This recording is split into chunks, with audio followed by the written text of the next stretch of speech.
सुहाना सा दिन होता है और मगन, रामलाला, चंदन, राजन, तपन और गोलू के पापा गांव के बरगद के पेड़ के नीचे बैठकर अपनी शाम की गपशप कर रहे हैं। अरे रामलाला और चंदन, तुम्हारी फसल कैसी चल रही है इस साल? अरे बंधु, क्या बताएं, बारिश ने तो परेशान कर रखा है। सही बात, बारिश की कमी ने दिमाग खराब कर दिया है। सरपंच गांव वालों के लिए एक खबर लेकर आता है। अच्छा मेरे गांव के भाइयों, सुनो जरा, हमारी सरकार ने किसानों के लिए शहर में एक सेमिनार का आयोजन किया है, जिसमें वो खेतों के बारे में और भी कुछ जानकारी देंगे। तो मुझे लगता है कि हमें वहां जाना चाहिए। सरपंच जी, मेरे खेतों में कीड़ों ने परेशान कर दिया है, उसके लिए कुछ जानकारी मिलेगी क्या? बिल्कुल, तुम्हारे खेतों के बारे में तुम्हें सारी जानकारी देंगे वो लोग। तुम तीनों को जाना चाहिए, बहुत फायदा होगा तुम्हें उससे। ये कहकर सरपंच वहाँ से चला जाता है और तीनों सोचते हैं कि वो शाम के वक्त मैदान पर मिलेंगे और वहीं से रवाना हो जाएंगे। तीनों दोस्त मैदान पर मिलते हैं और जैसे ही निकलना शुरू करते हैं तभी एक बांसुरी की आवाज सुनकर वो भी उसी ओर सम्मोहित स्थिति में चलना शुरू कर देते हैं। कुछ बच्चे हर बार की तरह अपना दोपहर का फुटबॉल का गेम खेल रहे हैं। पकड़ लिया, पकड़ के दिखा मुझे, इतना भी नहीं कर सकता। अच्छा, कितना भागेगा? आखिरकार तो मेरी पकड़ में आ ही जाएगा। हाँ, तुझे पता नहीं तपन, राजन कितनी तेज दौड़ लगा सकता है। खेलते खेलते अचानक से एक बांसुरी की मीठी आवाज सुनाई पड़ती है। सारे बच्चे उसका पीछा करने लगते हैं। शाम हो गई है और बच्चों के घर न आने की वजह से उनकी माँ मैदान में पहुँच जाती है। राजन बेटे, अरे ओ राजन बेटे, किधर चले गए? इतनी देर हो गई, घर वापस क्यों नहीं आए बेटे?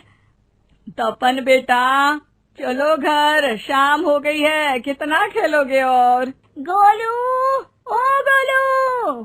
तीनों की माँ एक दूसरे को देखने लगती है और उन्हें एहसास होता है कि उन तीनों के बेटे घर आए ही नहीं। अरे राजन और गोलू की मम्मी, आप इधर?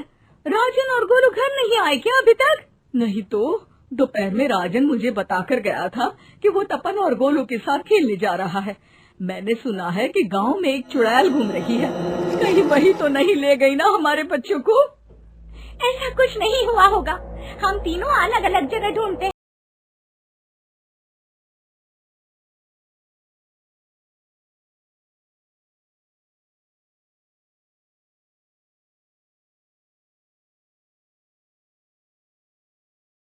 जी, ये तीनों मिल ही नहीं रहे हैं और मेरे दिमाग में बहुत बुरे बुरे ख्याल आ रहे हैं। आप चिंता मत कीजिए, हम सरपंच से जाकर बात करते हैं, वो हमारी मदद करेंगे। गोलू की माँ सही कह रही हो, चलो चलते हैं।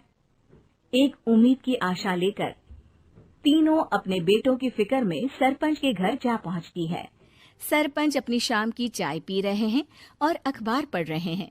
तभी तीनों की माँ हड़बड़ी में भागकर उनके पास आती है। अरे अरे, आप तीनों इतनी डरी हुई क्यों हो? क्या हुआ? ऐसी क्या बात हो गई? तिवारी जी, हमारे लड़के दोपहर से खेलने गए हैं और अब तक लौटे नहीं हैं। हमने उन्हें सब जगह ढूंढा, लेकिन हमें वो मिले ही नहीं, इसीलिए हम भागकर आपके पास आ गए। अच्छा, इनके पिता कहाँ है? ये कुछ काम के लिए शहर गए हैं, इसीलिए हम भागकर आपके पास आए हैं।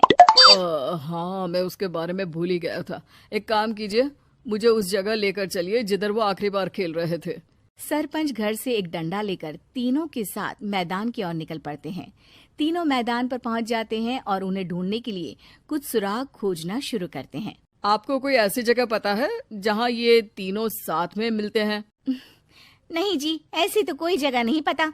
अचानक से वही बांसुरी की आवाज आना शुरू हो जाता है और सरपंच सम्मोहित होकर उस आवाज की तरफ जाना शुरू कर देते हैं। अरे तिवारी जी, आप ठीक तो हैं? कहाँ जा रहे हैं? अरे ओ तिवारी जी, वो हमें सुन नहीं पा रहे हैं क्या? सरपंच बांसुरी की धुन में झुककर उसी दिशा में आगे बढ़ रहे थे। ये आवाज कैसी? ऐसा लग रहा है कि कोई बांसुरी बजा रहा हो। हाँ, सरपंच जी भी उसी दिशा में जा रहे हैं। सरपंच का पीछा कर तीनों मैदान के टूटे हुए बंगले पर पहुंच गए और सरपंच के पीछे दरवाजे के अंदर घुस गए। तीनों बंगले के अंदर झांकते हैं तो देखते हैं कि बहुत अच्छे से संभाला गया है बंगला। उतने में एक हंसी की आवाज आती है। मेरी बांसुरी, तूने मुझे आज तक कभी तंग नहीं किया। हमेशा अपने जादू से लड़कों को खींच लाती है। ये बोलते ही राजन की माँ को तीनों बच्चे और उनके पिता वहाँ चुड़ैल के पास लेटे हुए दिखते हैं। अरे वो देखो गोलू के पापा। अरे रे। अरे गोलू की माँ, अब चुप रहिए ना जरा। उस चुड़ैल ने देख लिया तो हम भी फंस जाएंगे।